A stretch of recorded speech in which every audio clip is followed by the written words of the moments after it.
ওই কুকুরের সম্মান আছে, এগুলোর সম্মান নেই। দুটো অফার দিল, হয় আমার দলে চলে আসো আর না হয় লড়াইয়ের জন্য তৈরি হও। আজকের আবু জেহেলরাও দুটো অফার দেয়, দেয় না? দেয় না?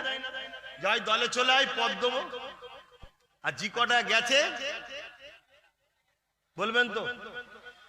বাজারে অনেক দেখবেন কুকুর মার্সিডিজ গাড়িতে চাপে, দেখেছেন? ওই কুকুরের সম্মান আছে, এগুলোর সম্মান নেই। মিলিয়ে দেখবেন আমার কথা। কেন? এরা গাদ্দার দিনের সাথে করেছে, এরা গাদ্দারি হকবাদীদের সঙ্গে করছে। কথা বুঝে আসছে? এরা সত্যকে ছেড়ে দিয়ে ইসলাম বিদ্বেষীকে আপন করছে। আল্লাহ এদের ইজ্জত দেয় কখনো? বলুন, হ্যাঁ, কখনো দেবে না। মনে রাখবেন, থামস আপ গিলাসে ঢেলেছেন কখনো? কিছুক্ষণ দেখবেন এটা গেঁজা ওঠে, কিন্তু একটু পরে দেখবেন ঠান্ডা হয়ে যায়। শয়তানি দলটাই এরকমই, কিছুদিন একটু হই হই হয়, তারপরে সব ঠান্ডা হয়ে যায়। কথা বুঝছেন না? আপনারা খবর নেন, একজন মায়ের পা ধরে কাঁদছে, বলছে মা রে, আমাকে ওইখানে দাঁড় করাসনি রে মা, আমি তোর পায়ে ধরছি। খবর নেন আমার কথা। আমার অনেক দূর পর্যন্ত হাত আছে। অনেকে বলে আইন কানুনের হাত অনেক লম্বা, বলে তো নাকি? হ্যাঁ, আমাদের আধ্যাত্মিক একটু হাত আছে রে বাবা।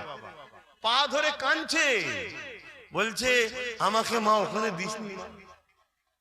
এবার জীবনের মা বলছে, আরে সে তো বলছে মা, মা বলে না? বলে না? আমার আম্মা জান হয়, বলে না? বলে না? হ্যাঁ। তখন আবার বলছে, কেন তুই তো বললি সব ঠিক আছে, তুই তো বলেছিলি সব ঠিক আছে, তখন তুই বলছিস না কেন? বলছে না, আমি যাবনি, আমি যাবনি। কথা বুঝছেন তো নাকি? বলছে ওরা সুলতান আসগর আলী হুজুরের ছেলে, যাবনি ওদের কাছে আমি। শুনছেন? আমরাও কি আমাদের মুরিদদের শিখাবো না?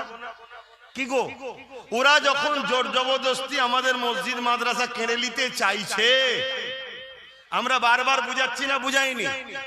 যখন কিছুতেই চাইছে না, বাবা তৈরি হও, এটা বলা দরকার আছে না? হ্যাঁ, ডিফেন্সের জন্য তৈরি তো হতে হবে, তৈরি হও। আর মনে রেখে দিও, আমাদের সামনে দুটো রাস্তা। ইমানদার তো নাকি আমরা? আর একটু কথা বলেন না, হাত তুলে দেখান। ইমানদার তো? আপনাদের কি আমার মতো কষ্ট হচ্ছে নাকি? ইমানদার তো? হ্যাঁ। ইমানদারদের সামনে দুটো রাস্তা, তিনটে নেই। নাম্বার 1 শহীদ, নাম্বার 2 গাজী। শুনছেন? নাম্বার 1 শহীদ, নাম্বার 2 গাজী। শহীদ হলেও মরতে হবে, গাজী হয়েও মরতে হবে। কিন্তু শহীদের মরণ যারা হয়, তারা হলো পৃথিবীর শ্রেষ্ঠ কপালওয়ালাদের কাতারে। জোরে বলুন সুবহানাল্লাহ। মনে রাখবেন, অন্যায়ের বিরুদ্ধে, অত্যাচারের বিরুদ্ধে, সন্ত্রাসের বিরুদ্ধে, ন্যায়ের পক্ষে, মানবতার পক্ষে, গরিবের পক্ষে, আল্লাহর সৃষ্টিকে বাঁচাবার পক্ষে যারা দাঁড়িয়ে সন্ত্রাসদের বিরুদ্ধে লড়বে, এই লড়াইয়ে যদি মরে শহীদ, বাঁচে গাজী। জোরে বলুন সুবহানাল্লাহ। 3 নম্বর কোন রাস্তা আমাদের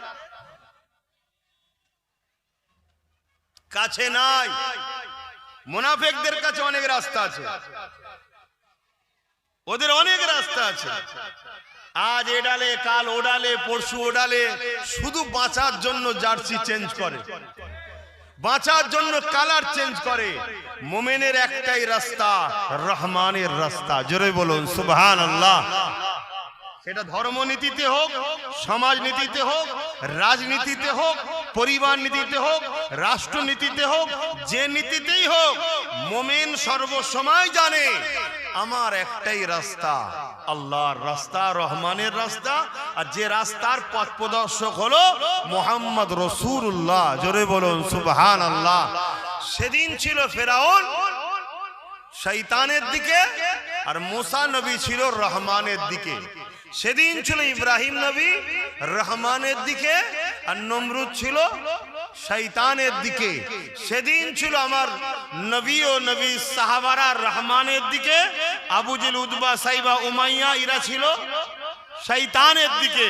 সেদিন ছিল মুসাইলামাতুল কাজ্জাব শয়তানের দিকে, আর সিদ্দিকে আকবর রহমানের দিকে, সেদিন ছিল উমারে ফারুক রহমানের দিকে, রোম সাম্রাজ্য ছিল শয়তানের দিকে, সেদিন ছিল ইমামে হোসাইন পাক কোন দিকে?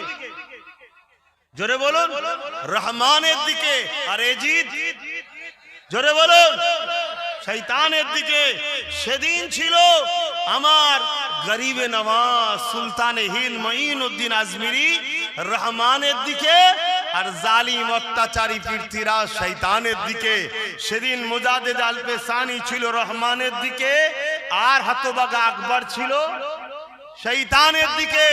সেদিন মুজাদ্দিদুজ্জামান দাদা হুজুর ছিলেন রহমানের দিকে, আর ব্রিটিশ ছিল শয়তানের দিকে।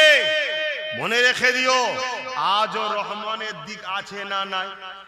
শয়তানের দিক আছে না নাই? আব্বাস সিদ্দিকী যদি মনে হয় শয়তানের দিকে থাকা যাবে না, শুনছেন তো নাকি? আর যদি মনে হয় যে না এরা রহমানের দিকে, তাহলে যাদের সঙ্গে লড়াই হচ্ছে তারা কোন দিকে? এই জোরে বলো, এই মসজিদকে যে বাঁচাতে চাই সে রহমানের দিকে না শয়তানের দিকে? আর এই মসজিদকে যারা মিটাতে চায়, কথা মাথায় ঢুকছে? তুমি লড়াইটাকে দেখছো রাজনীতির, না না না না, দুটো দল বিভিন্ন স্থান বিভিন্ন লাইনে লড়াই হচ্ছে, কিন্তু লড়াই কারবালায় হয়েছিল জালিম শাসক এজিদের বিরুদ্ধে হোসাইন পাকে। সেদিন হোসাইন পাক ছিল সংখ্যায় কম, কিন্তু রহমানের দিকে ছিল।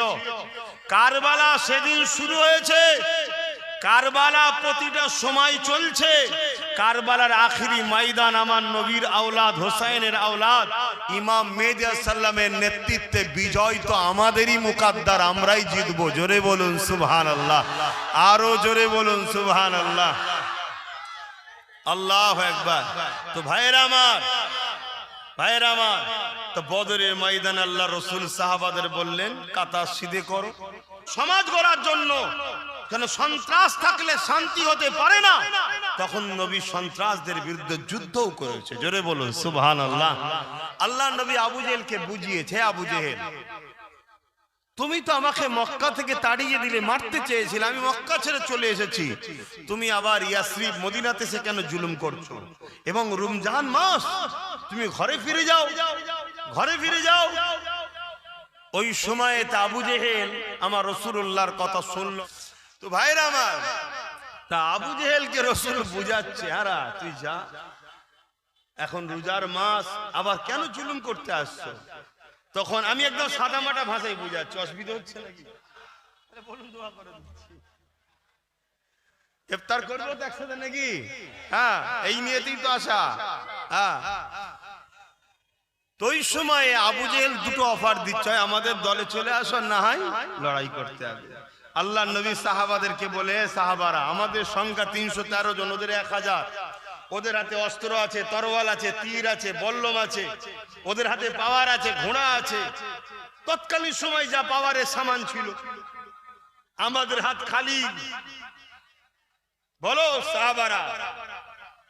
সাহাবা হুজুররা বললেন, যেদিন থেকে আমরা রাসূলুল্লাহর হাতে হাত দিয়েছি সেদিন থেকে আমরা কিচ্ছু বুঝি না, শুধু মোহাম্মদ রসুল বুঝি। জোরে বলুন সুবহানাল্লাহ, আপনি আমাদের সবকিছু। আল্লাহ নবী বললেন, বাবা সাহাবারা ওরা হলো জালিম, অত্যাচারী, খুনি, চরিত্রহীন, সন্ত্রাস, আল্লাহ ওদের সাথে নেই বাবা। ওদের দিকে যাওয়া মানে আল্লাহকে ছেড়ে দেওয়া, শুনছেন তো? অতএব ওদের দিকে যাওয়া কোনোভাবেই সম্ভব নয়। দ্বিতীয় যেটা ওরা প্রস্তাব দিয়েছে কি, মোকাবেলা করতে হবে। তবে ওদের যখন শখই গেছে, ওদের যখন শখই গেছে, বাবা সাহাবারা ডিফেন্সের জন্য তৈরি হও। সেই নবীর খানদানের ছেলে